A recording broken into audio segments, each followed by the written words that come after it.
I'm Father Jonathan Meyer, and as we begin to reopen and prepare for the sacrament of confession, I wanted to just give some very clear tips. We expect a very large crowd of penitents, of people to come to confession at our parish, and there are many things that one can do to help make the confession process go a bit quicker. I'd like to just go briefly through those. First is a prayerful preparation. Please make sure that prior to coming to confession that you have spent time examining your conscience, really looking deep into your heart and there are tremendous examination of conscience aids. There's prayer books, there's pieces of paper, there's also ones online, there's apps that one can use. So number one is to prayerfully prepare. Number two is to write down your sins. Some people use an app, or some people type them into their phone, or some people write them on a post-it note, but it really is tremendously helpful that when you come to confession, you can genuinely just read your sins. It keeps people's minds directed and focused and ready. So those are the things that you can do as you arrive or as you prepare to come to confession. Then when you arrive, always come with a prayerful spirit, open in the Holy Spirit. Please wait in line patiently and don't skip people, don't talk, things of these sorts. Try to, remain in a prayerful presence. When you make your way to the confessional, please always remember, it's very, very simple. You make the sign of the cross as a reminder that you're a baptized Christian, in the Father, and the Son, and the Holy Spirit, amen. You then are going to say, "Bless me, Father, for I have sinned. My last confession was." It's to help the priest know how long your confession has been since your last confession. "Bless me, Father, for I have sinned. My last confession was," fill in the blank, "and these are my sins." And then you begin right away. So sign of the cross, "Bless me, Father, for I have sinned. My last confession was, and these are my sins." It's always best to begin with your largest sins or your most grievous sins or your mortal sins first. As we confess sins, it is important to strive to confess our sins in kind and number. That means that we say what the sin is and how many times we've done it. Now, sometimes that's a little easier. So for example, "Bless me, Father, for I have sinned. I've killed 5 people." We would know that very clearly. "Bless me, Father, for I have sinned. I've stolen over $1,000 from my place of work. Bless me, Father, for I have sinned. I've taken the Lord's name in vain 2 times since my last confession. I've missed Mass on Sunday 1 time. So sometimes it's very simple. Sometimes if it's a habitual sin, it might be a little more challenging. So one can confess in this way. "Bless me, Father, for I have sinned. I have the habit of taking the Lord's name in vain.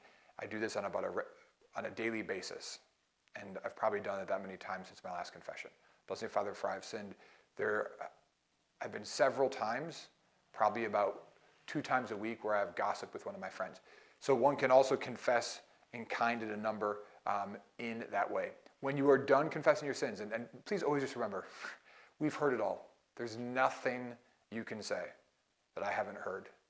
And God's mercy is bigger than your sins. God's mercy calls you to this moment. And that's why we're there. We're there to go to confession, to experience the Lord's mercy, to know that He's there in a very profound way. So don't be afraid. When you're done confessing your sins, to then clearly say, "For these and all of my sins, I'm truly sorry. For these and all of my sins, I'm truly sorry." While you're confessing your sins, also some other things to remember. Don't confess other people's sins. I don't want to hear about the other people involved, the other people engaged. "Father, this is what I did. Father, this is what I did." After the priest, he'll then give you some counsel and advice. Depending on how long the line is, please note that sometimes that counsel or advice might be shortened to get as many people absolution as possible. The priest will give you a penance, which you're asked to do. It might be prayers, it might be something that you are called to do spiritually, it might be something you're called to do as an act of charity, of mercy, or of love. Then the priest will invite you to say an act of contrition, and that will always be posted in our confessional. So if you don't have one memorized, it's totally fine. And then the priest will give you absolution. At the end of the prayer of absolution, you are called to say amen, I believe, amen. And then the priest will say, some beautiful words and that your sins are forgiven and you can respond, thanks be to God. So in a very true sense, such a quick review, Father, Son, Holy Spirit. Bless me, Father, for I have sinned. My last confession was, fill in the blank. These are my sins, fill in the blank. When you're done with confessing your sins, you say, for these are all my sins, I'm truly sorry. The priest will give you counsel. He'll give you a penance. You'll say your act of contrition, which will be written there, right there for you. The priest will give you absolution. Your sins are forgiven. Go in peace. Thanks be to God. And at that moment, you walk out redeemed, forgiven, immersed in his love and his mercy, and rejuvenated in your peace and in your joy. As we make our way back to confession after this pandemic, what a grace it will be. And then on top, grace upon grace, we go to confession, and what a grace it will be to receive our Lord in Holy Communion. What a grace it will be. So as you prepare yourself for those graces, may you have that open heart and that receptivity.